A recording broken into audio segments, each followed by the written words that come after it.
dundu leen koor gu neex ak Boustan ca Kanam TV. Boustan ca Kanam TV moo leen di ñaanal kooru jàmm. أعوذ بالله من الشيطان الرجيم بسم الله الرحمن الرحيم الحمد لله رب العالمين والصلاة والسلام على أشرف الأنبياء والمرسلين سيدنا ومولانا محمد المكين وعلى آله وصحبه ذوي الرضوان والتمكين رب اشرح لي صدري ويسر لي أمري واحلل عقدة من لساني يفقه قولي واجعل لساني راشدا ومرشدا وفكرتي نور وقلبي أرشدا سدد لساني نور جناني صف أماني وزد برائي asalaamaaleykum wa rahmatullahi wa barakaatuhu mbokki jullit ñi ñoo ngi leen di nuyu di leen ziyaara bu baax te ñaan bu baax suñu mbirum barkeelal ñu mbooleem jëfe tedd yu sell li ñuy def ci weer yi te fulal ñu ko talaqal fu yàq yëggut ginnaaw loolu ñu amoon yéene ñëw ak yéen ci suñu bindub tey mooy tamit ñu waxtaane ci koor gi mooy xadiis ak fàttalante yi tey jiit nekk fukkeelu fan ci weer wi muy nekk fukkeel yoo xam ne mooy jeexal fukki fan yu njëkk yi te ñoo xam ne mooy fukki yërmande yi yërmande yooyu yàlla jooju nag ñu bëgg ci waxtaane benn xadis boo xam ne ñu ko nettali jële ko Seydina Abu Hurayra radiyallahu anhu mu wax ne an Abi Hurayra radiyallahu anhu qaala rasulullahi sallallahu alayhi wa sallam lama xalaqa allahu alxalqa kataba fi kitabin fa huwa indahu ala al-ars inna rahmati taglibu ghadabi wa fi riwayatin uxra ghalabat ghadabi wa fi riwayatin uxra sabaqat ghadabi muttafaqun alayhi mu wax ne yonent bi sallallahu alayhi wa sallam moo wax ne suñu borom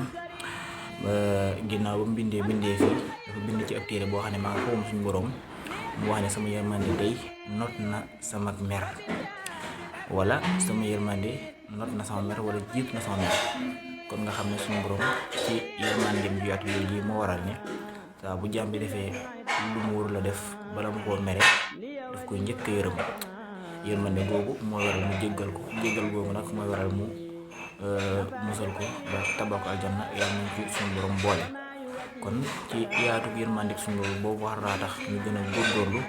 tey farluwaat tey tuubaat mboolem njuumte yi ñuy def ndax suñu borom moo ne laa taqnatu min rahmatillah inna allaha yaghfiru zunuba jamia innahu huwal ghafurur rahim moo ne day bu leen naago ci yërmande suñu borom ndax yërmande yaatu na yaatu wax ne mboolem bakkar yëpp da koy jéggal te mu wax ne inna allaha la yaghfiru an yushraka bihi wa yaghfiru ma duna dhalika liman yasha wa man yushrik billahi faqad dalla dalalan mubina mu wax ne suñu borom day jéggale mboolem bakkar yëpp xëy na sax mën ko baytu mu jéggal la ko waaye shirk rek la bokk loolu jéggale ci lu dul nit ki tuub ko kon war na bu baax nit ki di góorgóorlu bu baax a baax di tuub ndax suñu borom ko jéggal bakkar yi nga xam ne tuub rek kay waral mu jéggal ko de mboolem bàkkaar yu ndaw yi nga xam ne nag mën na ko bu jël suñu borom jégal ko kon tuuboo dana waral mu nekk ko seet wecc ci ay bàkkaar kon niñ gën a farluwaat ci tuub ndax yërmande suñu borom yaatu na te gën a farluwaat ci def lu baax def ay yow ndax suñu borom tàbbal ci yërmandeem joojee bu lañ ci may jégal ëllëg kon ñu ñaan suñu borom ñu ak di ko ko jëriñu assalaamu aleykum wa rahmatullahi taala wa barakaatuhu ak Boustan ca Kanam TV. Boustan ca Kanam TV moo leen di ñaanal kooru jàmm.